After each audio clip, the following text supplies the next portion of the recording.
This is your basic data structures and algorithms class. Today we are going to discuss about the data types and the asymptotic notations. So first of all, we will discuss the data types. The data types define the type of the data a variable can hold. For example, an integer variable can hold the integer data, a character variable can hold the character data, and any other kind of data type will hold that particular type of data. So data types in C, we are particularly talking about C, are can be categorized in three groups basically. The built-in data types, the user-defined data types, and the derived data types. Data types are language dependent, so different programming language carries a different set of data types. The primary data types are integer, character, boolean, floating point, double floating point, and void. The derived data types in C are functions, arrays, and pointers, and the user-defined data types in C are structures, unions, and enum. An algorithm is a set of instructions to solve a particular problem in a finite number of steps. It takes the set of values as input and produce some results or produce some output in the basis of the input to the algorithm. The basic characteristics of an algorithm are first of all, it should have some input. So an algorithm must have some input. Yeah, it can take zero or more than zero number of input values from some external source, and the output is the second characteristic of an algorithm. Every algorithm must produce some result on the basis of the input. Third characteristic is the finiteness. For all different cases, the algorithm must produce results within a finite number of steps. Definiteness, it means that every statement or instruction in an algorithm must be clear and unambiguous. So only one interpretation must be possible for a particular instruction or a statement. And the effectiveness, every instruction must be basic enough to be carried out, and it must also be very feasible to be conducted. Complexity depends a lot upon the things like hardware, operating system, processors, etc. However, we do not consider any of these factors while analyzing an algorithm. We will only consider the execution time of the algorithm.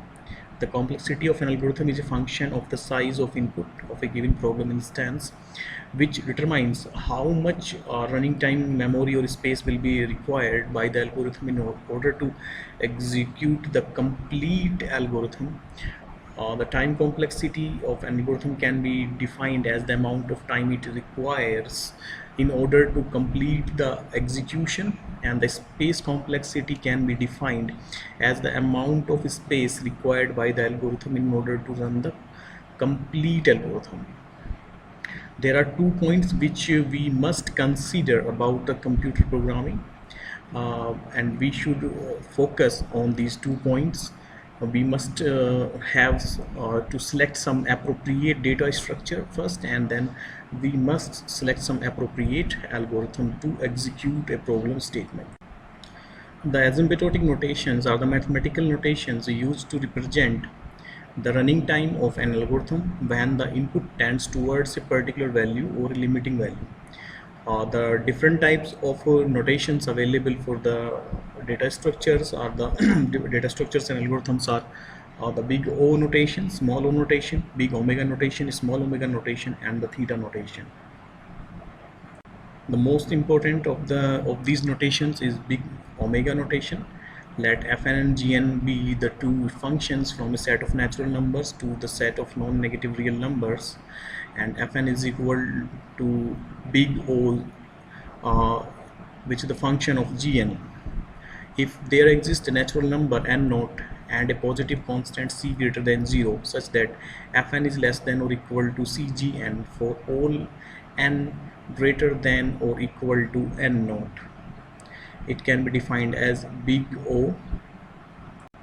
This diagram illustrates the big O notation. Here the function gn is always greater than or equal to function fn for all values greater than or equal to k. K is here equal to n naught. So beyond k, the function gn will be always greater than fn.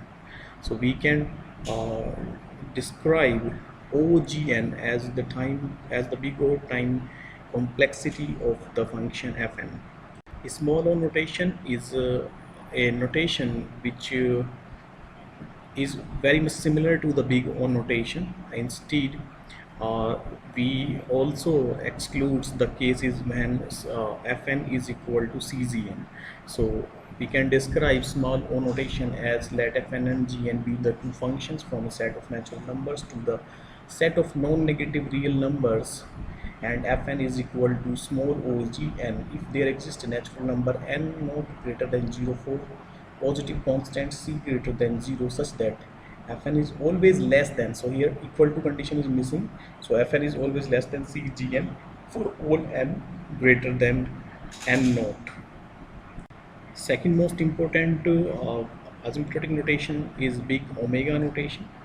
So this is the lower bound of the function fn, and we can describe it formally as let fn gn be two functions from a set of natural numbers to a set of non-negative real numbers, and fn is equal to big omega gn if there exists a natural number n naught and positive constant c greater than 0 such that fn is always greater than or equal to cgn for all n greater than n naught. How the big omega works? So so function gn is always less than the function fn, and it is the lower bound of function fn for some given integer k or k which is equal to n naught.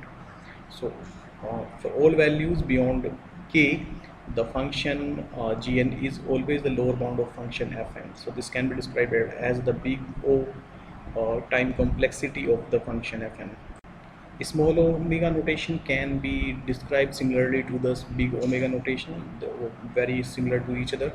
Both these notations let fn and gn be the two functions from the set of natural numbers to a set of non-negative real numbers, and fn is equal to small omega gn if there exists a natural number n naught greater than 0 and a positive constant c greater than 0 such that fn is always greater than. So here equality is missing, so fn is greater than cgn for all n greater than n naught.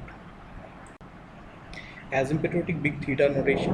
So fifth type of asymptotic notation is big theta notation. We say that fn is a big theta of gn written as fn is equal to theta gn if there are two positive constants c1 and c2 and n naught such that 0 is always less than c1 gn and fn is which is always less than fn and which is always less than c2 gn for all n greater than equal to n naught.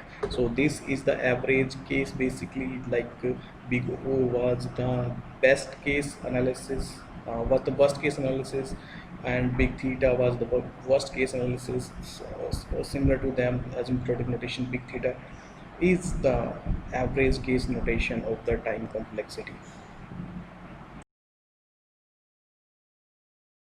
Thanks for watching.